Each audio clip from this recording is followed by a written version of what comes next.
Hello बच्चों, आप सभी लोगों का एमआर बेस्ट एजुकेशन में स्वागत है। आइए, इसके पिछले वाले वीडियो में हम विलोपन विधि के बारे में हम पढ़े थे, यानी रैखिक समीकरण युग्म को विलोपन विधि से कैसे हल करते हैं। इस वीडियो में हम सीखेंगे वज्र गुणन विधि से रैखिक समीकरण युग्म का हल कैसे ज्ञात किया जाता है, यानी बीज गणितीय विधि आज हमारा समाप्त हो जाएगा और इसके बाद हम लोग अध्याय 3 के प्रश्नावली में प्रवेश कर जाएंगे। ठीक है ना। चलिए, यानी 3.2, 3.3 यानी 3.3, 3.4 और 3.5 इन्हीं तीनों के बेस पर चलता है। प्रश्नावली 3.3 चलेंगे तो ये चलेगा प्रतिस्थापन विधि पर, 3.4 चलेंगे तो चलेगा विलोपन विधि पर, और 3.5 चलेंगे तो वज्र गुणन विधि पर, और 3.6 जो है ये सब मिक्सिंग है, यानी किसी भी विधि से आप बनाइए। तो चलिए, आज इसमें हम देखते हैं वज्र गुणन विधि से हम कैसे हल करते हैं। तो देखिए, वज्र गुणन विधि में ज्यादा हम समय नहीं लेंगे, इसको तुरंत हल करने का प्रयास करेंगे। देखिए क्या करना है, ये पहला समीकरण, ये दूसरा समीकरण, ये आपको रैखिक समीकरण युग्म दिया रहेगा, कोई ना कोई रैखिक समीकरण युग्म दिया रहेगा और कह देगा कि आप इसको वज्र गुणन विधि से हल करें। तो वज्र गुणन विधि से अगर कह देगा हल करने के लिए, तो हम कैसे ज्ञात करेंगे। तो आप इस समीकरण फर्स्ट को क्या करेंगे, हम बताए थे शुरुआत में जब पाठ परिचय जब पढ़ा रहे थे तो उसमें बताए थे कि पहला समीकरण में x के साथ जो रहता है क्या होता है, a1 होता है। तो इसको हम लिख सकते हैं a1x, y के साथ जो रहता है b1 होता है तो b1y, बराबर ये क्या होता है आपका c1 होता है। उसी तरह समीकरण 2 में जब हम चलेंगे तो x के साथ जो रहता है क्या होता है, a2 होता है, y के साथ जो रहता है b2 होता है, और अकेला जो रहता है वो क्या होता है, c2 होता है। इस पर थोड़ा ध्यान दीजिए, ये आपका पहला है और ये आपका क्या है, दूसरा है। अब इसको यदि समझ जाते हैं तो वज्र गुणन विधि में एक सूत्र है, उस सूत्र को हम लाने का प्रयास करेंगे इसकी सहायता से, और डायरेक्ट इसका आंसर आ जाएगा। देखिए कैसे हम ला रहे हैं। तो इसको हम इस रूप में लिख सकते हैं, इतना समझ में आ रहा है, और इसको हम इस रूप में लिख सकते हैं। क्या बताएं कि समीकरण फर्स्ट में x के साथ जो रहता है a1 होता है, y के साथ जो रहता है b1 होता है, अकेला जो रहता है वो c1 होता है। समीकरण 2 में क्या होता है, x के साथ जो रहता है a2 होता है, y के साथ जो रहता है b2 होता है, अकेला जो रहता है c2 होता है। ठीक है। अब यहां से आपको सूत्र एक निकलेगा। क्या सूत्र निकलेगा, ध्यान दीजिए। ये x बराबर y बराबर, और ये अचर पद है ना, तो यहाँ 1 लिख देंगे। देखिए यहाँ क्या सूत्र मिल रहा है। यदि आप x का मान निकालिएगा, x का मान जब आप निकालिएगा तो आप इसको भूल जाइएगा, x का मान जब निकालिएगा तो आप इसको भूल जाइएगा। बचा कौन, ये। अब इसमें तिरछा तिरछी गुणा कर दीजिएगा। तो y के साथ में क्या है, b1 है, तो b1 का गुणा c2 में कर देंगे। b1 का गुणा किस में कर देंगे, c2 में कर देंगे। तो यहाँ लिख देंगे हम b1 c2। क्या लिख देंगे, b1 c2। तो ये b1 c2 हो गया।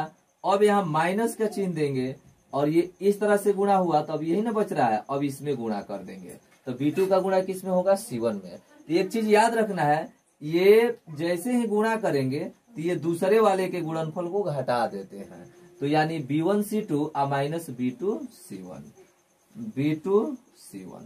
समझ रहे हो ना। क्या हम बताएं, x का यदि मान निकालना है, x के बटा में लिखना है, तो ये x वाले को भूल जाना है। x के नीचे लिखना है, तो इसको घेर देना है, इसको 2 मिनट के लिए हटा देना है दिमाग से। बचा ये, गुणा कर दीजिए b1 c2 b2 c1। ठीक है ना, इतना काम हो गया। अब चलिए y में जब चलेंगे तो ठीक इसी तरह से जब हम y में प्रवेश करेंगे, ये बराबर का चिन्ह यहाँ रहेगा। जब y में प्रवेश करेंगे तब इसको 1 मिनट के लिए दिमाग से हटा देंगे। जैसे जब इस x में जब चले थे तो इसको दिमाग में नहीं रखे थे, उसी तरह जब y में चलेंगे तो अब हम क्या करेंगे, y वाले को भूल जाएंगे। अब हम क्या करेंगे, y वाले को भूल जाएंगे, यानी इसको दिमाग से हटा देंगे। तो आपका क्या बचा है, आपका क्या बचा है, तो आपका बचा है ये a1x c1 a2x c2। तो अब हम क्या करेंगे, इस तरह से हुआ था ना, इस तरह से, अब उसी तरह से इधर से गुणा करेंगे। ये देख रहे हैं a2c1, क्या होगा a2c1। पहले ऊपर से नीचे आए थे तो फिर हम नीचे से ऊपर जाएंगे। A2C1, A2C1 कहिए चाहे C1A2 कहिए, तो A2C1 फिर माइनस का चिन्ह देंगे तो A2C1 हो गया, तो बचा क्या A1C2, A1C2 हो गया। चलिए अब अचर पद पर चलते हैं। अचर पद पर जब चलेंगे तो यहाँ बाटा में ऊपर एक लिखेंगे, अब नीचे जब इसमें चले तो इसको भूल गए, इसके आधार पर लिख दिए, इसमें चले तो इसको भूल गए, इन दोनों के आधार पर लिख दिए। अब इसमें जब चलेंगे तो इसको भूल जाएंगे, तो आपका यही ना बच रहा है। तो इसमें चलेंगे तो कौन कौन सा बच रहा है, तो ये A1x B1y A2x B2y, तब इसमें गुणा कर दीजिए, इसका इसमें और इसका इसमें, यानी A1 का B2 में, A1 का B2 में, और माइनस का चिन्ह दे दीजिए A2 का B1 में, A2 का B1 में। समझ रहे हो ना।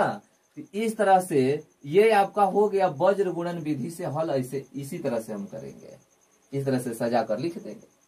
तो इसमें हम क्या किए हैं, इसमें कुछ नहीं किए हैं। एक्स वाले ध्यान दीजिएगा थोड़ा, यहाँ एक्स का यदि लिखना है, एक्स के बाटा में लिखना है तो इसको हटा देना है, बाकी जो बचा है इसमें गुणा कर देना है, इसमें जब चलना है तो इसको हटा देना है, इधर से गुणा कर देना है, इसमें चलना है तो इसको हटा देना है, इस तरह से गुणा कर देना है। हो गया। अभी थोड़ा आपको दिक्कत लग रहा होगा, लेकिन इसके आधार पर एक दो बार जब आप क्वेश्चन बनाएंगे तो ये एकदम आसान लगेगा। देखिए इसी पर हम बना रहे हैं। देखिए हम इस सूत्र को भूल जाते हैं, कि ये सूत्र हमको नहीं याद है, ठीक है, फिर भी हम हल कर रहे हैं। कैसे हल कर रहे हैं, देखिए क्या करना है, ये पहला समीकरण, ये दूसरा समीकरण, यहाँ हमको x लिखना है बटा में, तो यहाँ x इसको दिमाग से हटा देंगे, तो कैसे गुणा करेंगे, 3 गुणे 74, 3 गुणे क्या लिखेंगे 74, तो 3 गुणे 74 माइनस ये हो गया 5 गुणे 46, 5 गुणे 46 बराबर का चिन्ह देंगे, हो x वाला हो गया।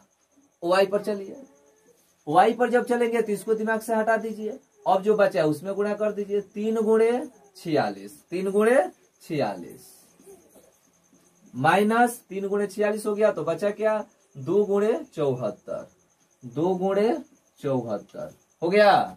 फिर बराबर का चिन्ह देंगे, अब यहाँ एक लिखेंगे। अचर पद में जब हम चलेंगे तो अचर पद में चलेंगे तो इसको दिमाग से हटा देंगे, यही ना बच रहा है, तो 2 गुणे 5, 2 गुणे 5 माइनस, तो ये 2 गुणे 5 और ये हो गया 3 गुणे 3, तो ये हो गया 3 गुणे 3।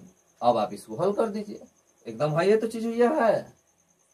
क्या किए हैं, एक्स के बाटा में लिखना है तो इसको दिमाग से निकाल देना है, ये 2 बच गया, तिरछा तिरछी गुणा कर दीजिए, 3 गुणे 7 और माइनस 5 गुणे 46। फिर बराबर का चिन्ह दीजिए y, जब y का मान लिखिए इसके बटे में लिखना है तो इसको दिमाग से हटा दीजिए, बाकी जो बच रहा है तिरछा तिरछी गुणा कर दीजिए, इसमें जब चलेंगे तो इसको दिमाग से हटा दीजिए, इसमें तिरछा तिरछी गुणा कर दीजिए, हो गया। हाँ, ये माइनस पर थोड़ा ध्यान देना है, दूसरे वाले को घटाना है गुणा करके। अब इसको हल कर दीजिए, x बटा में गुणा कीजिए 3 का 74 में, तो 3 चौका क्या होता है 12, 3 सते 21, 21 1 22 माइनस ये 5 का 46 में कीजिए, 5 छका 23, 5 चौका 20 और 20 3 23 बराबर, इधर चलेंगे y बटा में 3 गुणे 46 है तो गुणा कीजिए, 3 छक 18, 3 चौका 12 1 13 माइनस 2 चौका 8 और 2 सते 14 बराबर 2 5 10 और माइनस 3 का 9, या x बटा में 222 में से 230 घटाएंगे तो माइनस 8 आएगा ना, बराबर y 138 में से 148 घटाइएगा तो माइनस 10 आएगा बराबर 1 और 10 में से 9 घटाइएगा क्या आएगा 1। ये 3 को आपका मिल गया, x और y का मान निकाल लेना है, तीनों बराबर है, हई दोनों को लेकर चलेंगे तो y का मान निकल जाएगा, हई दोनों को लेकर चलेंगे तो x का मान निकल जाएगा। तो निकाल लीजिए, यदि x बटा में माइनस 8 बराबर 1 बटा 1 हो तो इसलिए x का गुणा 1 में करेंगे तो x, 1 का गुणा माइनस 8 में करेंगे तो माइनस 8, तो ये माइनस 8 हो गया। अब लिख देंगे यदि y बटा माइनस 10 बराबर 1 बटा 1 तो बराबर क्या होगा y कम y बराबर माइनस 10। हाँ, एक बात पर ध्यान देना है, इस तरह से बनाते हैं तो माइनस में थोड़ा दिक्कत होता है। क्या, जैसे विलोपन विधि से बना देंगे तो ये 8 आ जाएगा और ये 10 आ जाएगा। इस तरह से बनाए तो ये -8 आ गया, -10 आ गया, तो इससे कुछ मतलब नहीं है। ये दोनों प्लस में है तो ये दोनों कौन सी में, माइनस में है, तो माइनस में छोड़ देंगे तो ही हो जाएगा। इस तरह से हम बनाते हैं। ये हमारा डायरेक्ट यानी सूत्र निकालने की एक विधि है, यानी वज्र गुणन विधि अगर देता है, ये पूछता नहीं है, केवल प्रतिस्थापन विधि और विलोपन विधि, ये दोनों इम्पोर्टेंट है आपके क्लास के हिसाब से और परीक्षा के दृष्टिकोण से भी। तो प्रतिस्थापन विधि और विलोपन विधि पर ज्यादा फोकस कीजिएगा। हाँ, कभी कभार यदि पूछ देता है कि वज्र गुणन विधि से कैसे हल करेंगे तो आप इसी तरह से बनाएंगे। ठीक है, धन्यवाद।